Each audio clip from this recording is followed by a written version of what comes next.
Fill review Ritesh Deshmukh श्रृंखला लंबी है। दोहराव फिल एक चीज जो शो की सही ढंग से मिलती है या कम से कम इसका एक अनुमान है वह यह है कि अगर भ्रष्ट और मिलीभगत वाली व्यवस्था ऐसा चाहती है तो छोटे लोगों को कैसे घुमाया और डराया जा सकता है। इविल फार्मा फिर से वापस आ गया है, जैसे कि वे छोटे लोग हैं जो शीशे के घरों में रहने वाले शक्तिशाली करोड़पतियों के खिलाफ जाते हैं और संभावित पत्थरबाजों सह ह्यूसल विलियर्स को अपनी पूरी ताकत और बोर्ड रूम की चालाकी और राजनीतिक संबंधों के साथ चकमा दे देते हैं। राजकुमार गुप्ता की फिल्म जो देखने में ऐसी लगती है मानो इसने सेमरेंस से क्रेडिट का मुख्य दृश्य उधार लिया है, फार्मा दिग्गजों द्वारा अवैध रूप से तेजी से किए जा रहे दवा परीक्षणों के संदिग्ध रास्ते पर चलती है, जिसके लालच का कोई अंत नहीं है, भले ही वे निर्दोष हों। जीवन दांव पर है।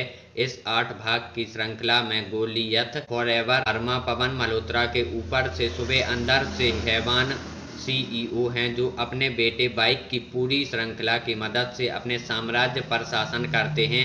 ह्यूमन सहयोगी और मिश्रित गुंडे डेविड अपने पहले वेब आउटिंग में रितेश देशमुख हैं, जो प्रकाश चौहान के रूप में एक ईमानदार जिद्दी डॉक्टर हैं जो इन कंपनियों पर नियंत्रण रखने के लिए जिम्मेदार सरकारी निकाय के साथ काम करते हैं, जो रिश्वतखोरी और ठगी के संयोजन के साथ नियमों और विनियमों की धज्जियां उड़ाते हैं। उनके पक्ष में युवा सहकर्मी निर्मलित कौर अंशुल चौहान हैं जो खराब सेवों की खत्म करने के लिए समान रूप से दृढ़ हैं। वे नूर के रूप में एक अप्रत्याशित समर्थन को चुनते हैं जो एक जासूसी समाचार सहकर्ता अक्षत चौहान हैं जो एक खोजी पत्रकार बनने का विचार रखता है। संदिग्ध परीक्षण के विवरण के साथ जल्दबाजी में छोड़ी गई फाइल की आकस्मिक खोज जिसके कारण दवा परीक्षण में मौत हुई टिकटी की शुरुआत करने के लिए आवश्यक लीवर बन जाता है। जैसे जैसे वे अपने लक्ष्य के करीब पहुंचते हैं उनका सामना उन परतों से होता है जो शीर्ष पर बैठे लोगों की रक्षा करती है। एक पूर्व सहयोगी जिसे एक बड़े घर और आभूषणों द्वारा खरीदा गया है, छोटे क्लिनिक और अस्पतालों में डॉक्टर जिनकी नैतिकता बहुत कम या शून्य है, जिम्मेदार सरकारी अधिकारी जीवन बचाने वाली दवाओं के निर्माण पर मंजूरी की मोहर लगाने के लिए उनमें से कोई भी अपना काम नहीं कर रहा है, लेकिन क्योंकि वे सभी फार्मा कंपनियों के पेरोल पर हैं। Gupta Aamir no one killed Jessica की नज़र हमें वास्तविक और जीवंत बनाए रखने पर है और पहले कुछ एपिसोड हमें बांधे रखने में कामयाब होते हैं।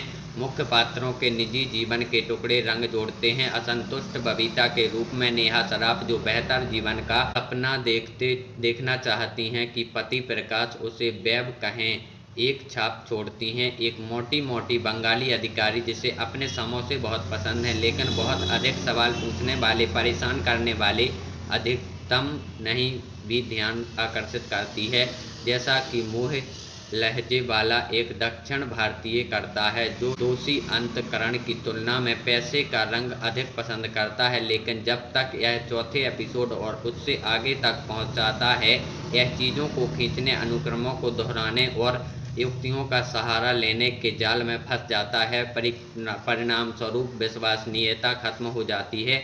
हमें धनी युवा महिलाएं फार्म हाउसों के आसपास घूमती हुई दिखाई जाती हैं जहां एक्सपायर्ड दवाएं बाजार से लिए तैयार की जा रही हैं। न्यायाधीश एक सुनवाई से दूसरी सुनवाई में तुरंत विरोधाभासी निर्णय दे रहे हैं और सबसे बड़ी बात, एक स्वर घोषित रिपोर्टर जिसने कई टीवी चैनलों पर प्राइम टाइम स्पॉट पर अपनी कहानी लाने में कामयाबी हासिल करते हुए बहुत ही कमज़ोर तरीके से शुरुआत की।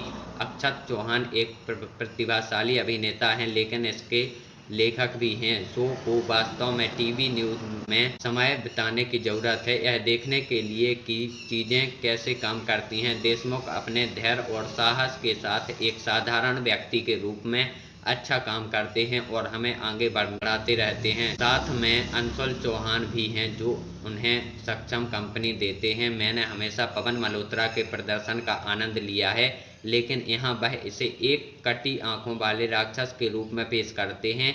एक बात जो में सही ढंग से मिलती है या कम से कम इसका एक अनुमान होता है वह है कि जिस तरह से छोटे लोगों को घुमाया जा सकता है और डराया जा सकता है, अगर भ्रष्ट और मिलीभगत करने वाला सिस्टम ऐसा चाहता है कि फिल्म महत्वपूर्ण है, क्योंकि हमें कुछ समय पहले आई वेब सीरीज ह्यूमन की तरह ड्रग उद्योग के काले तरीकों का एक झलक दिखाती है। इसके बारे में बोलते हुए, क्या ऐसी कोई फार्मा कंपनी तो बुरी नहीं है? जब आप अपनी अगली गोली के लिए पहुंचे तो उसे चबाएं। उम्मीद है हमारी वीडियो आपको पसंद आई होगी। अगर वीडियो पसंद आई हो तो वीडियो को लाइक करके हमारे चैनल को जरूर सब्सक्राइब करें। मिलते हैं इसके अगले वीडियो में।